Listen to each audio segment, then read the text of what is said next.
தமிழக வளர்ச்சியில் பெண்களின் பங்கு. தமிழகத்தில் முதன்மையான 14 பெண்களை இந்த வீடியோவில் பார்க்க போகிறோம். தேர்வு பாருங்கள். முதல் பெண் ஆளுநர், அது மட்டும் இல்லாமல் உச்சநீதிமன்றத்தின் முதல் பெண் நீதிபதி பாத்திமா பிபி அவர்கள், முதல் பெண் முதல்வர் ஜானகி ராமச்சந்திரன் அவர்கள், முதல் பெண் நீதிபதி பத்மினி சேசுதுரை அவர்கள், முதல் பெண் மருத்துவர் எல்லாருக்கும் தெரிஞ்சிருக்கும் டாக்டர் முத்துலட்சுமி ரெட்டி அவர்கள், முதல் பெண் தலைமைச் செயலாளர் திருமதி லட்சுமி பிரானேஸ் அவர்கள், முதல் பெண் ஐபிஎஸ் அதிகாரி திலகவதி ஐபிஎஸ் அவர்கள், பாரத ரத்னா விருது பெற்ற முதல் பெண் எம்.எஸ். சுப்புலட்சுமி அவர்கள் இசைக்கான விருது பெற்றிருப்பாங்க.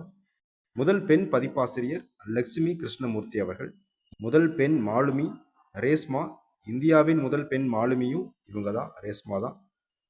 பழங்குடியின பெண் சிவில் நீதிபதி ஸ்ரீபதி அவர்கள், முதல் பெண் பத்திரிகை ஆசிரியர் கோதநாயகி அம்மாள் அவர்கள், துப்பாக்கிச் சுடும் போட்டியில் உலகக்கோப்பை வென்ற முதல் தமிழக பெண் இளவேனில் வாளறிவான், முதல் பெண் மேயர் தாரா செரியன் அவர்கள்,